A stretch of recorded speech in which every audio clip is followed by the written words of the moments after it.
إن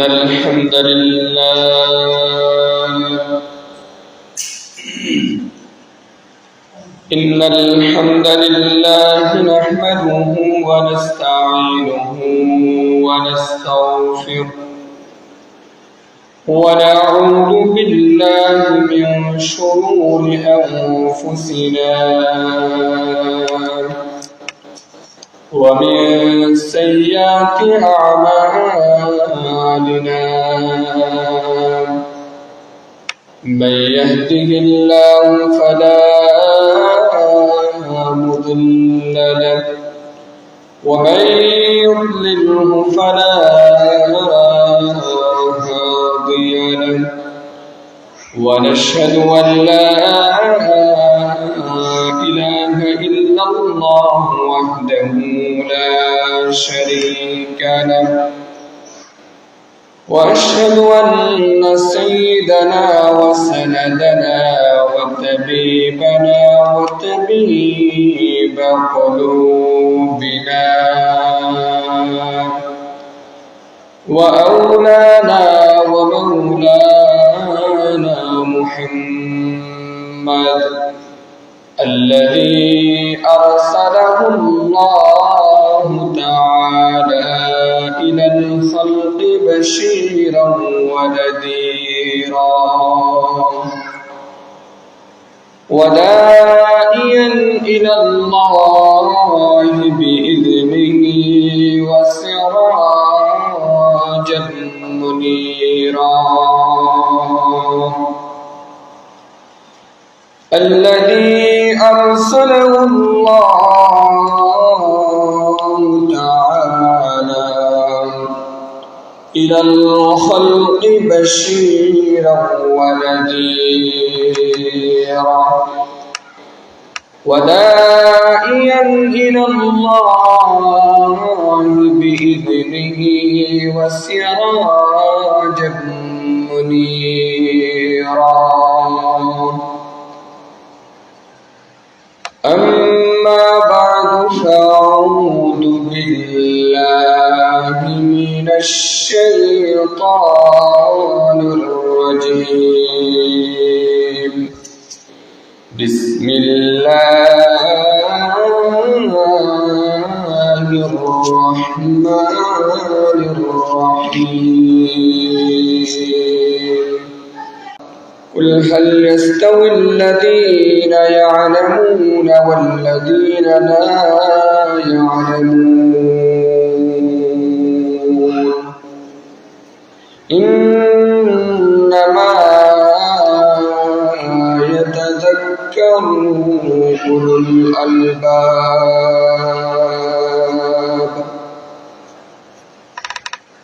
وقال رسول الله صلى الله عليه وسلم خيركم من تعلم القرآن وعلمه أو كما قال عليه الصلاة والسلام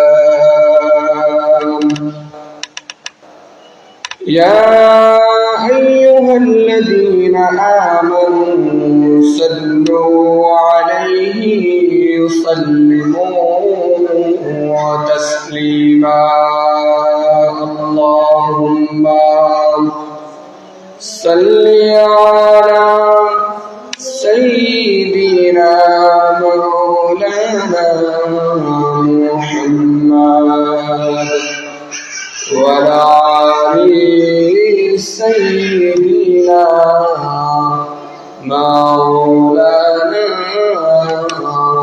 محمد या रब मेरे आंखों में समझ आई मदीना या रब मेरे आंखों में समझ आई मदीना मद्दत से मेरे दिल में तमन्नाए मदीना अल्लाहुम्मा सल्ली अला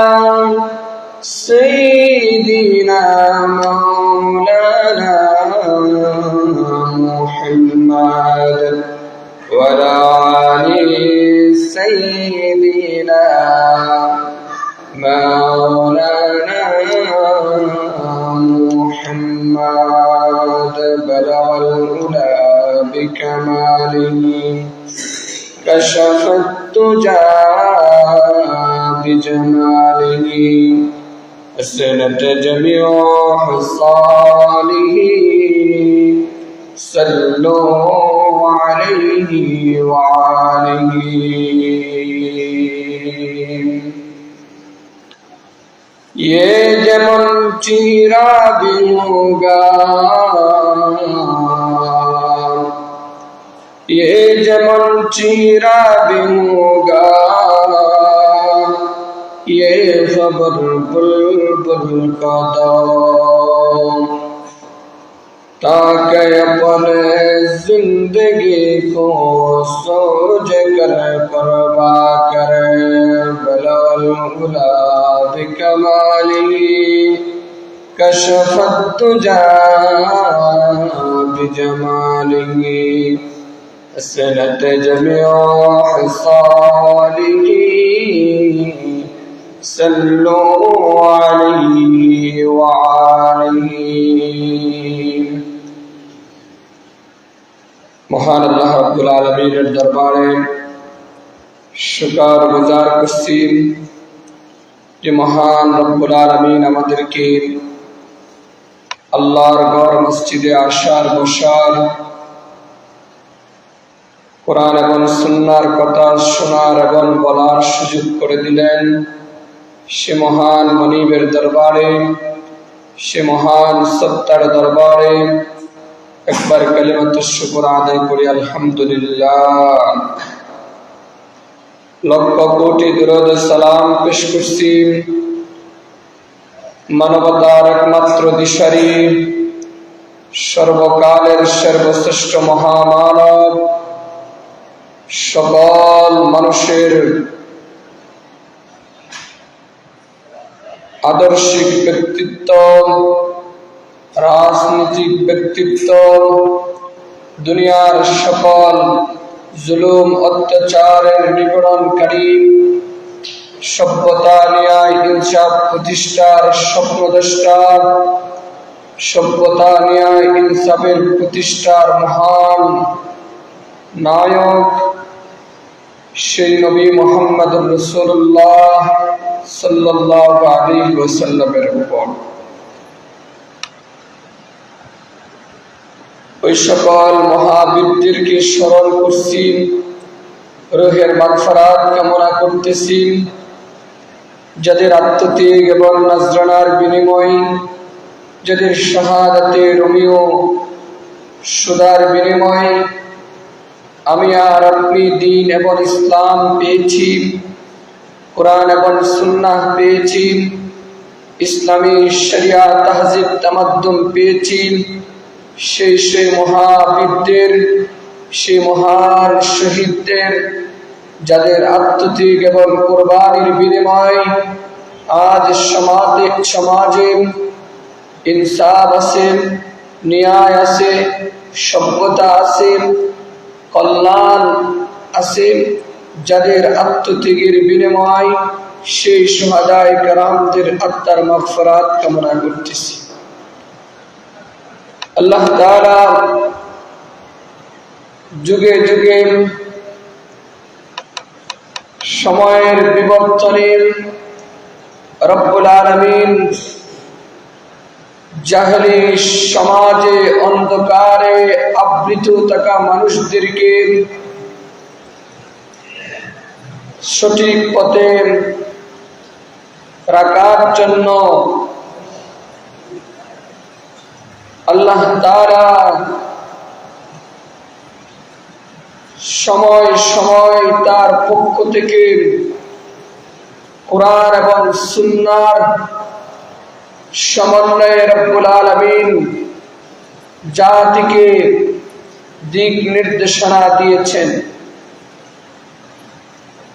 হযরতে নূহ আলাইহিস সালাতু ওয়াস সালাম তার কওমদেরকে 950 বছর পর্যন্ত দ্বীনের প্রতি আহ্বান করলেন।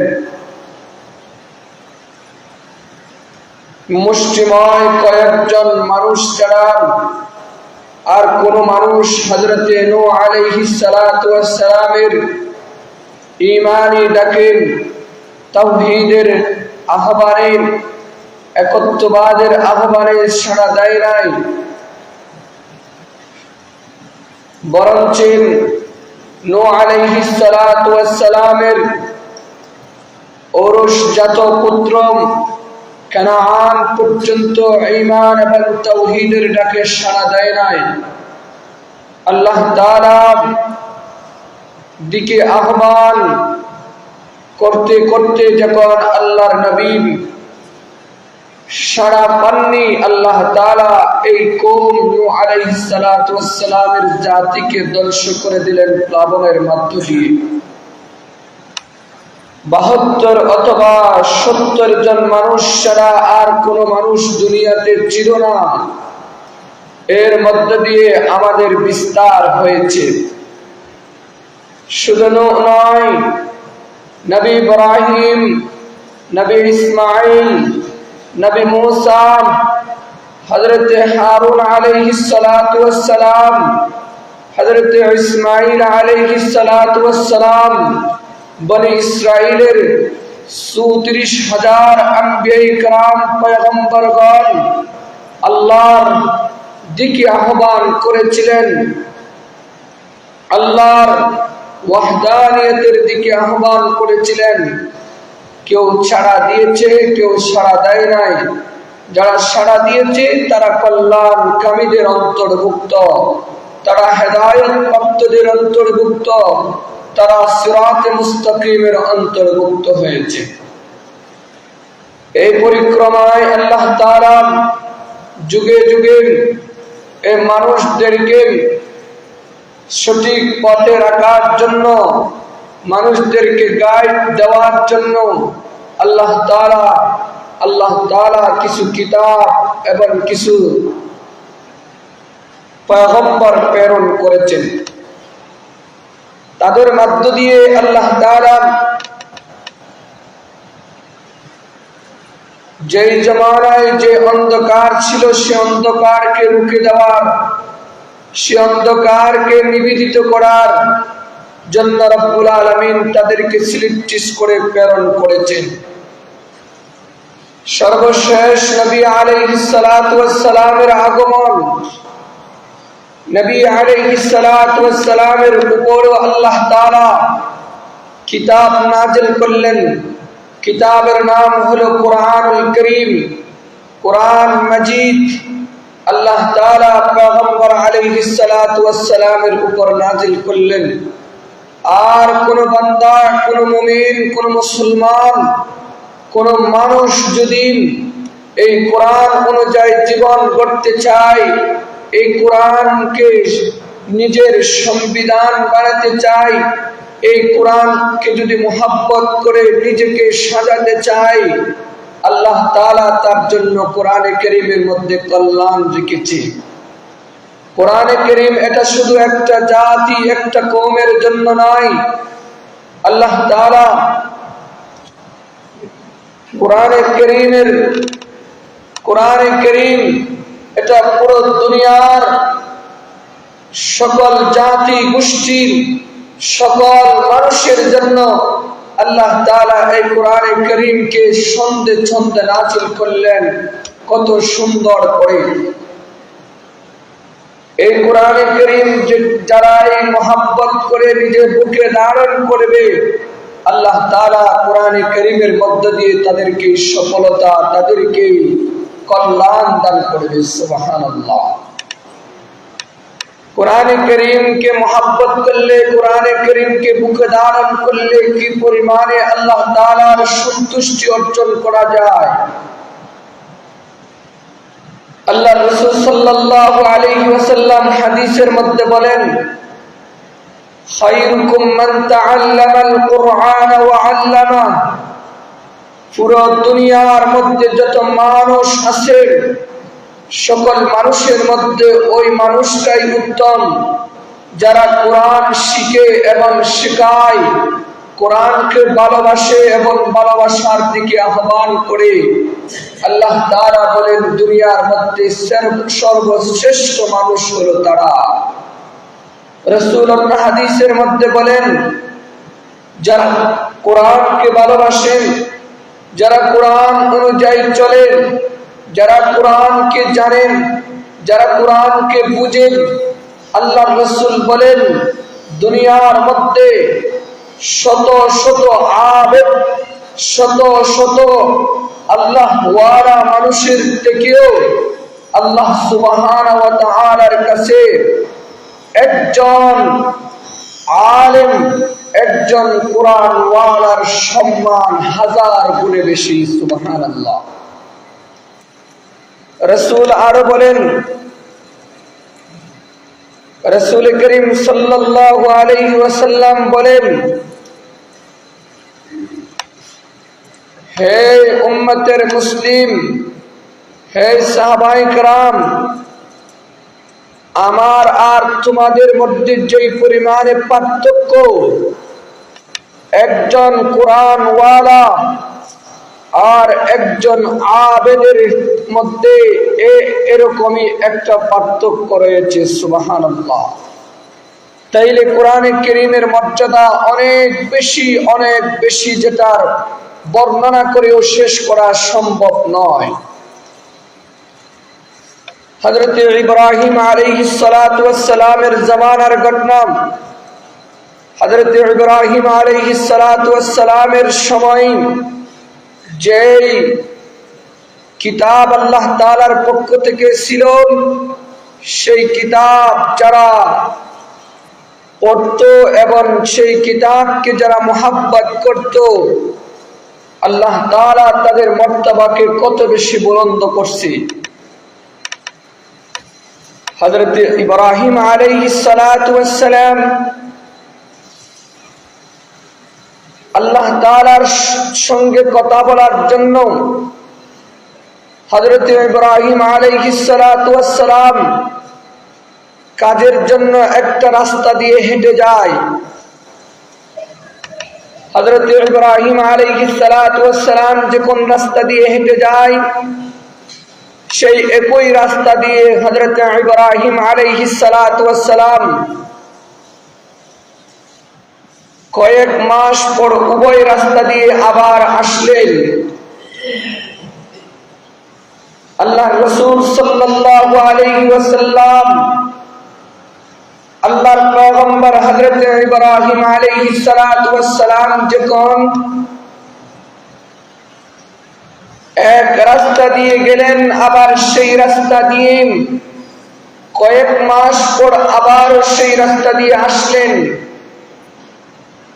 আল্লাহর বন্ধু, আল্লাহর প্যারা বান্দা হযরত ইব্রাহিম আলাইহিস সালাতু ওয়াস সালাম যে রাস্তা দিয়ে সফর করলেন, ওই রাস্তা দিয়ে যখন পুনরায় আসলেন, আল্লাহর হাবিব, আল্লাহর বন্ধু ইব্রাহিম আলাইহিস সালাতু ওয়াস সালাম যে রাস্তা দিয়ে গেলেন, আবার যে রাস্তা দিয়ে আসতেছেন, সে রাস্তার পাশে একটা কবরস্থান রয়েছে।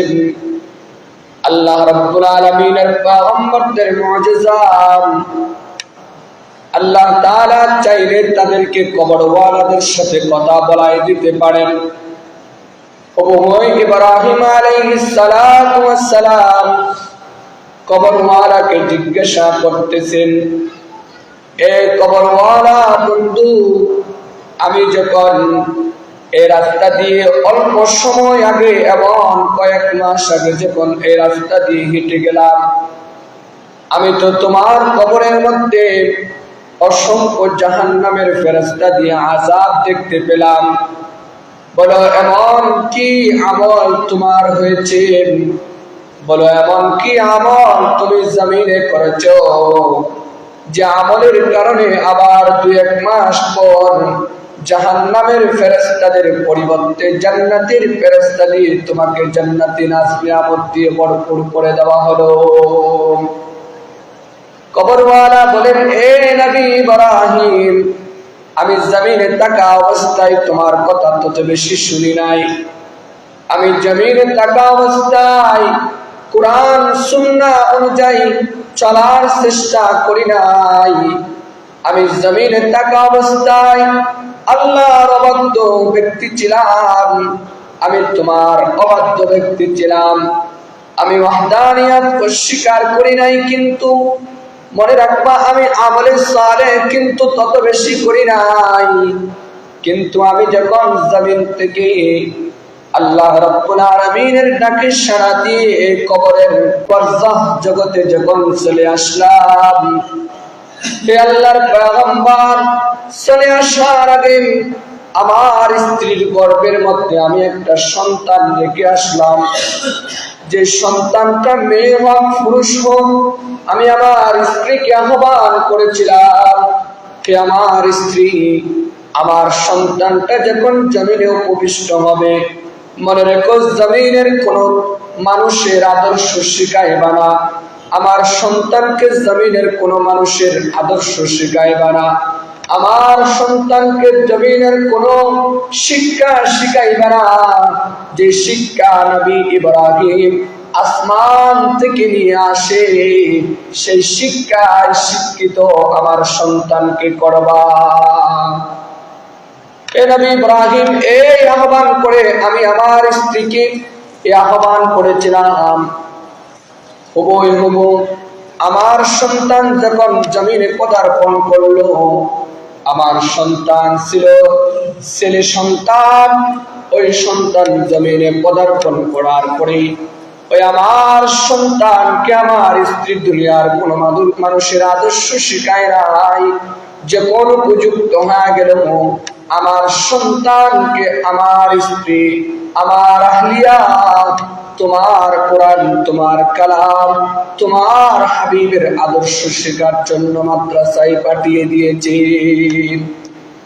যখন আমার সন্তান মাদ্রাসায় গেল, যখন আমার সন্তান কোরআন শিখার জন্য, কালাম শিখার জন্য মাদ্রাসায় গেল, আমার সন্তান মাদ্রাসায় যাওয়ার পরে আল্লাহ রাব্বুল আলামিনের প্রশংসা যখন করলো, আমার মালিকের প্রশংসা যখন করলো, বলল যখন বিসমিল্লাহির রহমানির রহিম, যখন আমার সন্তান নবী ইব্রাহিমের পক্ষ থেকে নবী ইব্রাহিমের উপর নাজিলকৃত কালামের শুরু করলো, আল্লাহ তাআলা বলেন যে পিতার সন্তান আমাকে রহমান বলে সাক্ষ্য দেয়, যে পিতার সন্তান আমাকে রহিম বলে সাক্ষ্য দেয়, যে পিতার সন্তান আমার কালামের উপর আঙ্গুল হাঁটায়, যে পিতার সন্তান আমার কালামকে বুকে নেয়,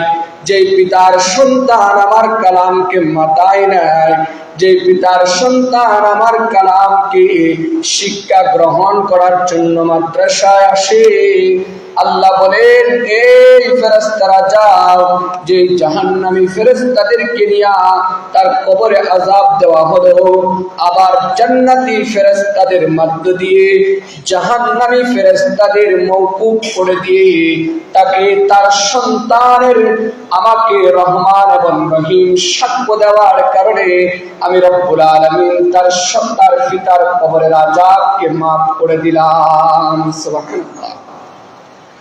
ইব্রাহিম আলাইহিস সালাতু ওয়াস সালাম বলেন, হে বন্ধু, তাইলে তো আল্লাহ তাআলার কোরআন যারা শিখেন, আল্লাহ তাআলার কোরআন শেখার জন্য যে বাবা মা সন্তানকে নিয়োজিত করে কোরআন শেখার জন্য মাদ্রাসায় পাঠায়, কোরআন শেখার জন্য মক্তবে পাঠায়, কোরআন শেখার জন্য উস্তাদের কাছে পাঠায়, মনে রেখো আল্লাহ সুবহানাহু ওয়া তাআলার কাছে জমিনের শ্রেষ্ঠ মানুষ হলো একমাত্র তারা।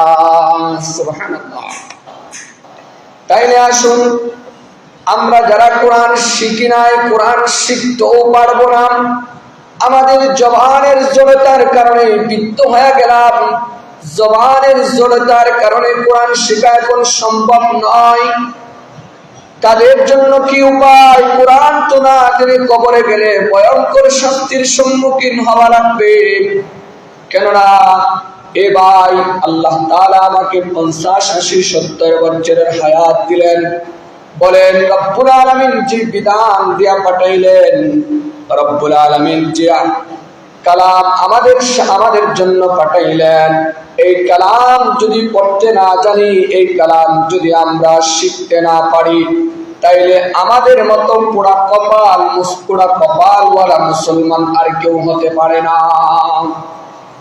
এখন আগের জামানায় আমাদের মুরব্বীদের মুখ থেকে শুনছি, আগের জামানায় নাকি আমাদের মা বোনরা, আমাদের বৃদ্ধ মা বোনরা ফজরের নামাজের পর কোরআনের তেলাওয়াতের মধ্য দিয়ে পুরো মহল্লাকে মুখরিত করে রাখত। আজ আমাদের সমাজের নারীরা, আমাদের বোনরা, আমাদের তরুণীরা কোরআনের তালিম তরবিয়তের সাথে জড়িত নয় এবং নিজের সন্তানকেও মক্তবে পাঠায়। যে কোন মক্তব ছুটি দেওয়ার টাইম হয়ে যায় এই মুহূর্তে পাঠায়। কেননা যে সময় কোরআনের আওয়াজে পুরো সমাজকে মুখরিত করে রাখতো, সেই সময় সমাজের মধ্যে তত বেশি সকল মানুষ না থাকলেও কিন্তু সেই সময় আত্মীয়তার বন্ধনটা বিচ্ছিন্ন ছিল না। আজ যখন মানুষের মধ্যে কোরআনের তেলাওয়াত নাই, কোরআনের মুহাব্বত নাই, কোরআনের ভালোবাসা নাই, এখন আজ সন্তান পিতাকে মুহাব্বত করে না। সন্তান পিতার সামনে সিগারেট খায়।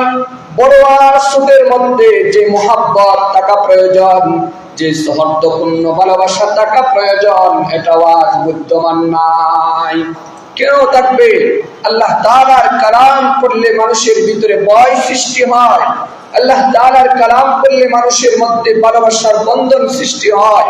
সেই কোরআনের তেলাওয়াত এখন সমাজে মহল্লায় আর হয় না। তখন আল্লাহ তাআলা তার আস্তে আস্তে ভালোবাসার বন্ধনটা তুলে নিচ্ছে। তাইলে কোরআনে কারীম তেলাওয়াত করা প্রয়োজন অবশ্যই। কোরআন এটা এমন একটি কিতাব, দুনিয়ার কোনো কিতাব নাই। আল্লাহ তাআলার কালাম আপনি যেতই পড়বেন তার ছন্দ মিলান। আপনি পড়েন ওয়াশ-শামসি ওয়া দুহাহা, প্রতি আয়াতের শেষে আল্লাহ তাআলা হা দিয়ে সাজাইছেন, হা আলিফ দিয়ে সাজাইছেন। ওয়াশ-শামসি ওয়া দুহাহা ওয়াল কমারি ইযা তালাহা ওয়ান নাহারি ইযা জাল্লাহা ওয়াল লাইলি ইযা ইয়াগশাহা ওয়াস সামাই ওয়া মা বানাহা والأرض وما طحاها ونفس وما سواها। আল্লাহ তাআলা প্রতিটা কোরআনের আয়াতকে তো সুন্দর করে সাজাইলেন। আপনি সূরা ফিল পড়েন, প্রতি আয়াতের শেষে আপনি লাম পাইবেন। আলাম তারা কাইফা ফাআলা রাব্বুকা বিআসহাবিল ফিল আলাম ইয়াজআল কাইদাহুম ফি তাদলিল وأرسل عليهم طيرا أبابيل ترميهم بحجارة من سجيل فجعلهم كعصف مأكول। আল্লাহ তাআলা কত সুন্দর করে মানুষের জন্য, মানুষ যেন আকৃষ্ট হয়, মানুষ যেন মুক্ত হয়, এই কোরআনকে কত সুন্দর কাব্যের বা আকৃতি রব্বুল আলামিন কত সুন্দর করে সাজিয়ে আমাদের জন্য পাঠাইলেন। এই কোরআন আমরা পড়তে চাই না, এই কোরআন আমরা ধরতে চাই না। আল্লাহ তাআলা, আল্লাহ রাব্বুল আলামিন কোরআন ধরলে, কোরআন শুইলে, কোরআনকে মুহাব্বত করলে রব্বুল আলামিন তার মাকাম ওলির দপ্তর পর্যন্ত নিয়ে যায়। সুবহানাল্লাহ। কেমনে নিয়ে যায়? আপনাদেরকে ঘটনা শোনায়। আমরা যারা কোরআন পড়তে জানি না, আমাদের কি করা দরকার? অনেকে আছে কোরআন পড়তে জানি না, আর অনেকে আছে কোরআনের শুদ্ধ তেলাওয়াত জানি না, অনেকে আছে কোরআন একেবারে কোনোদিন দড়ি নাও, দৌড়লে কি সওয়াব, দৌড়লে কি মাকাম, কি বালায়াত আমাদের উপর আসতে পারে আল্লাহ তাআলা দিতে পারে। হযরত ইমাম গাজ্জালী রাহমাতুল্লাহি আলাইহি, হযরত ইমাম গাজ্জালী রাহমাতুল্লাহি আলাইহি জামানার একজন বড় মুজতাহিদ, একজন বড় আল্লাহ ওয়ালা, একজন বড় আলেম।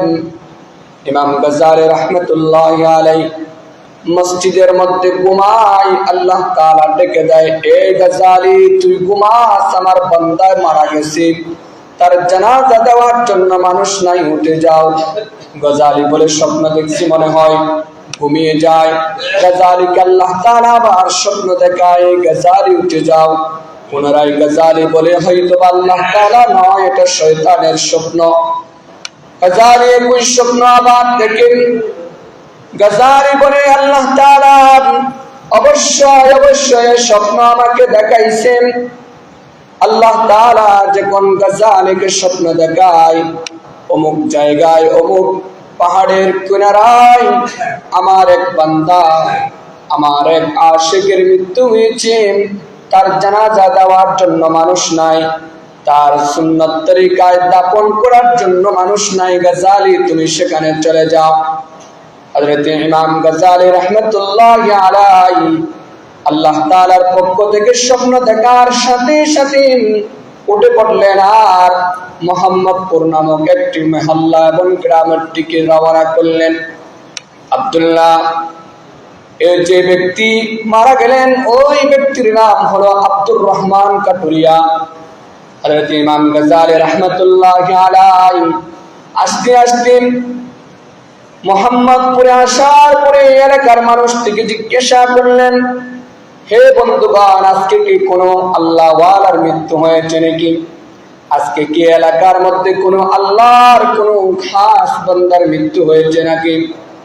ইমাম গাজালি রাহমাতুল্লাহি আলাইহিকে বলা হয়, হে ইমাম গাজালি রাহমাতুল্লাহি আলাইহি, এমন কোন মানুষের মৃত্যু আজ হয় নাই, একজন সাধারণ আব্দুর রহমান কাটুরিয়া নামক ব্যক্তির মৃত্যু হয়েছে।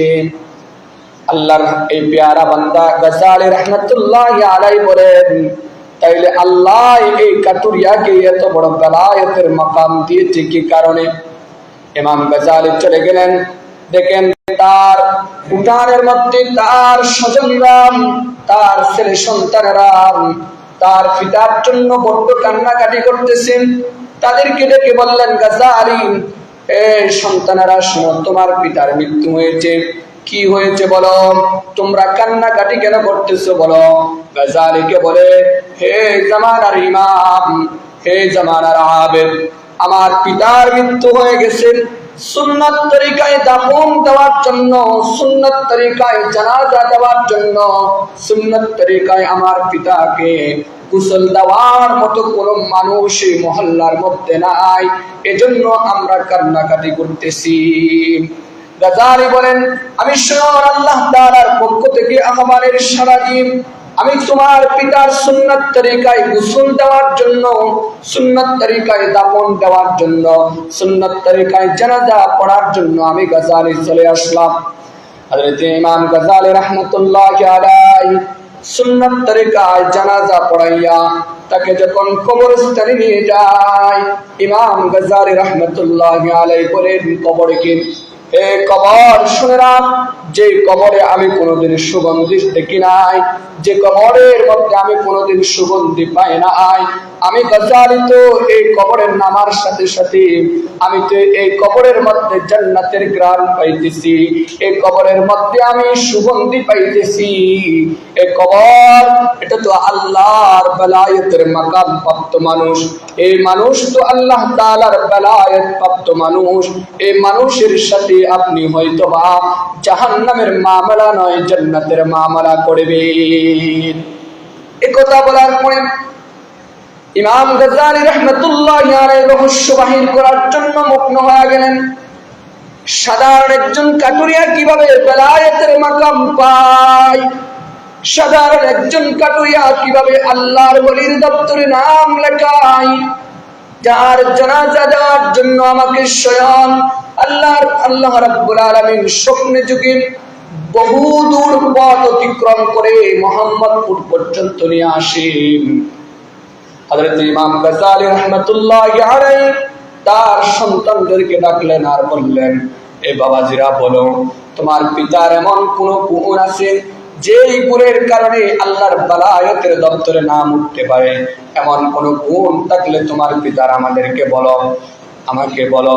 হযরত ইমাম গাজালি রাহমাতুল্লাহি আলাইহি সন্তানদেরকে আহ্বান করার পরে সন্তানরা বলে, আমরা এই পর্যায়ে কোনো কিছু জানি না, এই ব্যাপারে আমরা কোনো খবর জানি না, আপনি হয়তোবা আমার আম্মার থেকে জিজ্ঞাসা করতে পারেন। হযরত ইমাম গাজালি রাহমাতুল্লাহি আলাইহি তো বেলায়েতের রহস্য বোঝার জন্য মগ্ন হয়ে গেলেন। পর্দা সহকারে গেলেন, পর্দা আলিঙ্গন করেন। ইমাম গাজ্জালী রাহমাতুল্লাহি আলাইহি আব্দুর রহমান কাটুরিয়ার স্ত্রীর কাছে জিজ্ঞাসা করলেন, হে বোন, আমাকে তোমার স্বামীর এমন একটা গুণ বলো যে গুণের কারণে আল্লাহর বেলায়েতের মাকামে তার নাম লিপিবদ্ধ হতে পারে। স্ত্রী বলেন, আমি আমার স্বামীর মধ্যে এমন কোন গুণ দেখি নাই যে মানুষটা কোনোদিন কোরআনের তেলাওয়াত জানতো না। ছোটকালে তার পিতামাতা তারে কোরআনের তেলাওয়াত শেখায় নাই। ছোটকালে তার পিতামাতা তাকে কাজে কর্ম ব্যস্ত রেখেছেন। আমার স্বামী কোরআনের তেলাওয়াত শিখতে পারে নাই, কিন্তু আমার স্বামী প্রতিনিয়ত হালাল রুজি রোজগার করত এবং আল্লাহ তাআলার কাছে সাজদা ঠেকাইত, আল্লাহ তাআলার 5 ওয়াক্ত নামাজ ঠিকমতো আদায় করত এবং সালাতের যখন আহ্বান করা হতো আমার স্বামী এক মুহূর্ত দেরি করত না। দ্বিতীয়ত, আমার স্বামী কোনদিন আমার বাড়ির মধ্যে একটা ছোট্ট কোরআনের ভলিউম ছিল। আমার স্বামী প্রতিনিয়ত এই কোরআন কি যে কোন কাজে বাহির হইতো, এই কোরআনটা বুকে নিত আর মাথায় নিত, ওই কোরআনটা খুলতো আর কোরআনের মধ্যে আঙ্গুল হাঁটাইতো আর বলতো হাযা মিন কালামি রব্বি। আর আমার স্বামী কোরআনের মধ্যে আঙ্গুল হাঁটাইয়া হাঁটাইয়া বলতাম, রব্বুল আলামিন, আমি তো কোরআনের তেলাওয়াত জানি না, আমি সাক্ষ্য দিতেছি হাদা মিন কালামি রব্বি, নিঃসন্দেহে এ কালাম আপনার। এ বলে বলে আমার স্বামী কাঁদতো আর আজ পর্যন্ত আমার স্বামীর চোখের পানি কোরআনের মধ্যে বিদ্যমান। আজ পর্যন্ত আমার স্বামীর কোরআনের মধ্যে নাকের এবং চোখের পানিগুলো বিদ্যমান। কোরআনের মধ্যে আঙ্গুল হাঁটাইতো, কোরআনকে মাথায় নিয়ে বসে থাকতো, যখন ঘুমাইতে যাইতো কোরআনকে দেখে এমন অবস্থায় কোরআনকে রাখতো, কোরআনকে এমন মহাব্বত করত। যদি প্রতিদিন কোরআনের সঙ্গে 1 ঘন্টা 2 ঘন্টা 5 ঘন্টার সময় আমার স্বামী কাটাতে না পারতো, এটা একটা যুদ্ধ হয়ে যেত, একটা আর্তনাদ হয়ে যেত। আমার স্বামী কোরআনের সাথে এমন একটা ভালোবাসা তৈরি করলো, করার পরে কোরআনের মধ্যে আঙ্গুল হাঁটাইতো, কোরআন খুলতো আর বলতো হাযা মিন কালামি রব্বি। রব্বুল আলামিন, জগতের সকল মানুষ আপনার এই কোরআনকে অস্বীকার করুক, জগতের সকল নাস্তিক আর মুরতাদ বেঈমানরা বেদীনরা আপনার কোরআনকে অস্বীকার করুক। আমি আব্দুর রহমান কাটুরিয়া সাক্ষ্য দিলাম, এই কোরআন নিঃসন্দেহে আপনার কালাম। আমি কাটুরিয়া পড়তে জানি না, আমি কাটুরিয়া এই কোরআনের ব্যাখ্যা জানি না, আমি এই কোরআনের বিশ্লেষণ জানি না। এই কথা বলার পরে আব্দুর রহমান কাটুরিয়ার স্ত্রীকে ইমাম গাজ্জালী বলেন, এ বোন, চুপ হয়ে যান, আর বলার প্রয়োজন নাই। আপনার স্বামী তো একজন আশিকে কোরআন ছিল। আল্লাহ তাআলা আশিকে কোরআনদের কারণে, আশিকে কোরআনের কারণে আল্লাহ তাআলা তাকে বেলায়েতের মাকাম দিয়া দিয়েছে। সুবহানাল্লাহ। তাইলে বলেন, কোরআনে কারীমের সাথে মহব্বত রাখা, কোরআনে কারীমের সাথে ভালোবাসার বন্ধন তৈরি করা। ভাই, দুনিয়ার যাই কিছু করেন না কেন, আপনি যদি আল্লাহর কালামের সাথে যদি বন্ধন তৈরি করতে না পারেন, ভালোবাসা তৈরি করতে না পারেন, কোরআন কিয়ামতের ময়দানে আপনার বিরুদ্ধে নালিশ করবে। আর হাদিসের মধ্যে আসছেন, কিয়ামতের ময়দানে কঠিন মুহূর্তে জাহান্নামীদেরকে যখন জাহান্নামে দিয়ে দেওয়া হবে, ওই মুহূর্তে কোরআন ব্রিগেড দিয়া দিবে, রাস্তা দাঁড় করা দিবে। যারা কোরআনের সাথে সম্পর্ক রাখছেন, যারা কোরআনের সাথে মুহাব্বত রাখছেন, যারা কোরআনের সাথে নিজের জীবনকে সাজানোর চেষ্টা করছে, কোরআন সেদিন কিয়ামতের ময়দানে ব্রিগেড দিয়ে যাবে আর বলবে, রব্বুল আলামিন, আমি কোরআনকে যারা বুকে ধারণ করছি, আমি কোরআনকে যারা মাথায় নিছি, আমি কোরআনকে যারা হাত দিয়া শুয়া টুয়া প্রতিদিন কোরআনের সাথে মহব্বত জাহির করছি, রব্বুল আলামিন, আজকে আমি কোরআন তাদের পক্ষ হয়ে ব্রিগেড দিয়া দিলাম। আমি এক বিন্দু পরিমাণও তাদেরকে জাহান্নামের দিকে নিয়ে যেতে দিব না। রব্বুল আলামিন যতক্ষণ পর্যন্ত না আপনি তাদের জন্য জান্নাতের মামলা না করবেন ততক্ষণ পর্যন্ত আমি কোরআন তাদের পক্ষপাতিত্ব করতে থাকবো। সুবহানাল্লাহ, এটা হাদিসের মধ্যে আসছে। তাইলে বলেন, আমরা যারা কোরআন জানি না, কোরআন পড়তে জানি না, ভাই কোরআন পড়ার চেষ্টা করেন। আমরা যারা কোরআন শিখতে পারি নাই, আপনার সন্তানকে কোরআন শেখার চেষ্টা করেন। যদি আপনার সন্তানকেও না পারেন, আপনার নাতিকে কোরআন শেখাবার চেষ্টা করেন। কেননা দুনিয়ার মধ্যে সবচেয়ে বেশি সদকায়ে জারিয়া হলো এটা হলো ইলম। যে ইলমের সদকায়ে জারিয়া কিয়ামত পর্যন্ত যেতে থাকে, আর কোন সদকায়ে জারিয়া এত বেশি লাস্টিং করে না যত বেশি লাস্টিং করবে কোরআনের ইলম এবং হাদিসে নববীর ইলম। যতদিন পর্যন্ত আপনার কবরে যেতে থাকবে ততদিন পর্যন্ত দুনিয়া বিদ্যমান থাকবে। এজন্য আপনি কোরআন শিখান। আপনার থেকে যদি একজন কোরআনের শুদ্ধ কোরআন তেলাওয়াত করতে পারে এরকম মানুষ তৈরি হয়, তার মধ্য দিয়ে আরো হাজারো মানুষ তৈরি হবে, আরো হাজারো। দুনিয়া যতদিন থাকবে আপনার কবরে সদকায়ে জারিয়া যেতেই থাকবে, যেতেই থাকবে। এজন্য কোরআনওয়ালাদের সাথে এবং কোরআনের সাথে মহব্বত তৈরি করেন। আপনি যদি কোরআনওয়ালাদের সাথে বিদ্বেষ তৈরি করেন, রাসূল করিম সাল্লাল্লাহু আলাইহি ওয়াসাল্লামের হাদিসের মধ্যে আসছে, যারা কোরআনওয়ালাদের সাথে গাদ্দারি করে, ইমাম নববী রাহমাতুল্লাহি আলাইহি বলছেন তাদের ঈমান পর্যন্ত চলে যায়, নাউযুবিল্লাহ। এজন্য কোরআন এবং কোরআনওয়ালাদের সাথে উভয়ের সাথে সম্পর্ক তৈরি করেন। যদি কোরআনের সাথে সম্পর্ক তৈরি করতে পারেন, কোরআনওয়ালাদের সাথে সম্পর্ক তৈরি করতে পারেন, তাইলে আপনি যদি একজন আপনার সন্তানকে, আপনার নাতিকে, আপনার প্রতিবেশীকে যদি কোরআন শেখার জন্য উদ্বুদ্ধ করেন এবং কোরআন শেখার জন্য একটা কারখানা তৈরি করে দেন, কোরআন শেখার জন্য একটা মক্তব চালু করে দেন, কোরআন শেখার জন্য যদি একটা হেফজখানা তৈরি করে দেন, একটা নুরানি মাদ্রাসা তৈরি করে দেন, আল্লাহ তাআলার পক্ষ থেকে আপনি কিয়ামত পর্যন্ত এর সদকায়ে জারিয়া পেতেই থাকবেন। সুবহানাল্লাহ।